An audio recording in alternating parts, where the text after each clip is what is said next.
All right, today we're going to be talking about the base E, this interesting number that you should have learned a little bit about on that video from Khan Academy. So real quick, just kind of a wrap up of that video. Let's say we have a function that looks like this, 1 plus 1 over x to the x, kind of like the setup in that Khan Academy video.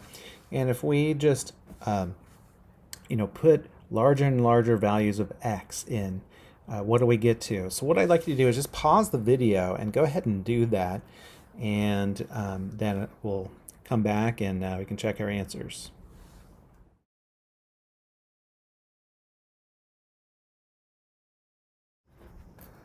All right, so you should have noticed that these last couple end up being the same. That these, as you have larger and larger values of x, this function here actually approaches this number 2.718, which, as the video said, is the number e. You can see that on your calculator. If you go e to the first on this calculator, you have to hit second ln, and then you have to put in a power, so e to the first. So this is this interesting number, 2.718281828, and there's more to it. It's just the calculator rounds. All right, so that's that. We'll see some more applications of this probably next lesson. What we're going to be focusing on for the rest of this lesson is how to graph exponential functions with this base. Now, it's really not that much different from what you did last week. The e is just a number. It's a decimal number. It's a irrational decimal. It keeps going on forever, but and there's no pattern to the decimals. But either way, it's just a number, and so it's going to look very similar to what you did last week with exponential growth and decay. All right, so let's just go over and take a look at Desmos and just see, what does this look like on Desmos? So f of x equals e to the x, all right? So yeah, it just looks like an exponential curve, all right? A couple of things to notice. We're actually going to use reference points. We're going to, be graphing transformations of this function. So one reference point that we're going to be using is 0, 1. The other one we're going to be using is 1, and you'll notice it is, if I can get there we go, 2.718, which that is e.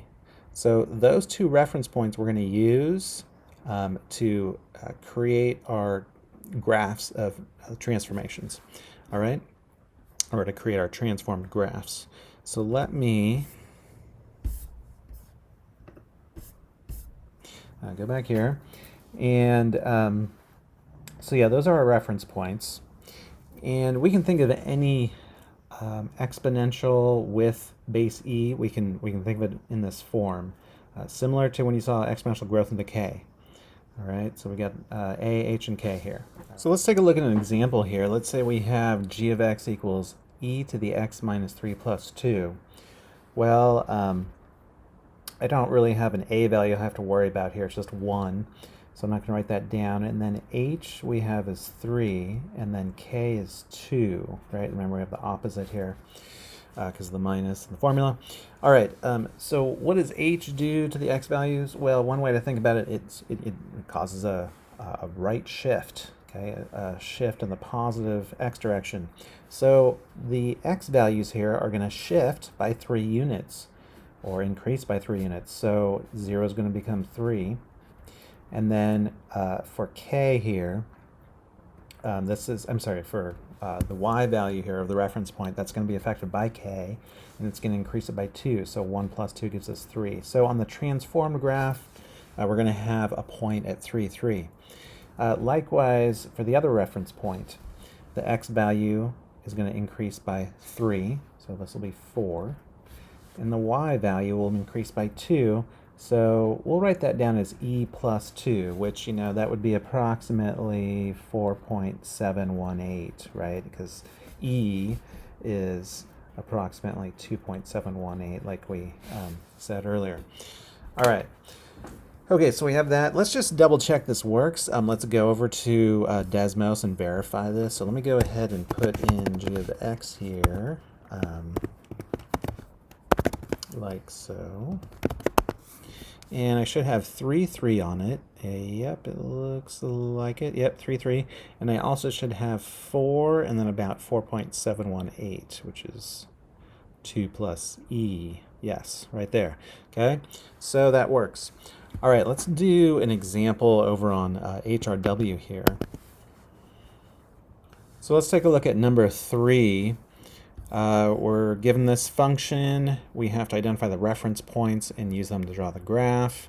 And then we have to state the asymptote. Actually, I don't think it asks the asymptote. Yeah, it doesn't. So we don't have to worry about that. But the domain and range, we do. I think this is an error. There's no asymptote it asks for. All right, so here is our g of x. I'm just going to write that down. It helps me to write this down on paper, to think about it. And let's see, our reference points are those. So how do they change here? Well, h is 1, k is 2. H affects x, right? So we're going to add 1 to each of these x's. I'm going to go ahead and just do them at the same time. 0 plus 1 is 1. 1 plus 1 is 2. All right? And then for the y values, those increase by the k value, which is 2. So 1 plus 2 is 3. And then e plus 2, well, we're just going to write that as e plus 2. Would be about, 4.718. So let's put those down here. We're going to have 1, 3, and then e plus 2. It already has the e plus in here for you. It already had the 1 and the 2 for us also, so I didn't really have to do that work, but that's all right. Okay, so let's see which graph has these 2 points on it, and that's basically going to be our graph. You could also go over in Desmos and do it, but pretty much this is going to narrow it down to which graph it's going to be. But yeah, if you want to verify that, put it on Desmos. That'd be a great way to do it too. All right, so 1, 3, and 2, e plus 2 looks like that first one, a. All right, that's the only one that has that exact combination there. All right, and then notice I did that first. I kind of skipped over domain and range. I like to have the visual first personally before I do domain and range. So domain is going to be just every number, negative infinity to infinity, right? It's going to go all the way left, all the way to the right. Range, though, is limited because this is an asymptote, right? This is an asymptote of 2, so it's only going to have y values greater than 2. You can also, if we didn't have the visual in front of us, we could use the k value to identify what is that limit or where that asymptote is for the range. Okay. All right, let's take a look at number 4 here. So we have g of x equals negative e to the x plus 1 minus 4. So we have a negative in here this time, so that's going to cause things to be a little bit different. So how would our reference points change here? All right, so this time we have an a value of negative 1, h value also of negative 1, and then k value of negative 4. All right? I don't know if you can hear all those sirens. I don't know what's going on out there. All right, so we have a of negative 1, h of negative 1, and k of negative 4.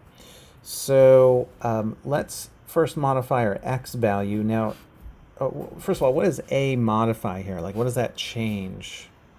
Well, that's going to change y. Okay, it causes, what's called sometimes an outside change, and it causes a change in y. If you think about it, it causes a stretch and reflection in vertical stretch and reflection. That has to do with y value. It causes a reflection over the x-axis, which that's actually a change in y. If you flip over the x-axis, that's a change in y. So this is going to affect y. The only thing that affects x is h. In just a little bit, I'll go ahead and put a formula for this too, if you don't want to keep all that, but I'll track of all that in your head. But it's nice to know what's going on here. But I'll go ahead and write down a formula in just a bit here. All right, so basically 0 plus negative 1, we're going to add this to the x reference point, so negative 1, and then we'll also add 1 plus negative 1 gives us 0. Okay, so those are our x's. Now to figure out the y's, we do have to multiply by a first. And why do you multiply by a first? Why don't you add this first and then multiply by -1? Well, it has to do with the order of operations, basically. Multiplication comes before addition and subtraction. So we're going to go 1 times -1, and then plus -4, that's going to give us -5. And then e times -1 is -e, plus -4 would be like -e minus 4 is what it would look like, okay? Yeah, if you want a formula for this, I mean, here is our generic exponential with base e, right? And so if you like formulas, you can do this every time. If you think about what we're doing, we are taking 0, and then we're adding h to it. So you just end up with h, okay? And then for the y value here, you multiply it by a. So 1 times a is just a, and then you add k to it. So that'll always be the result of the reference point, or the transformed reference point. That's an a there, kind of looks like a q. There we go. All right, and then here it's going to be a little different. 1 plus h, well, that's going to be 1 plus h. And then this would be a times e, and then plus k. All right, so that, if you like formulas, that works also. Okay, so back to this problem. Let me go ahead and put these in my answer. So -5, and then 4, it already has the minus here, right? So that looks like my answer on my paper. So let's see which one of these has those two. It looks like B, right? Any other? Nope. Okay, so it's got to be B there, and then the domain is -infinity to infinity. Range, it would be all numbers below -4, like so. All right. All right, so that's that. There are a couple of other different problems on here, but if you have any questions on those, please let your teacher know. Email them. They would be happy to hear from you. All right.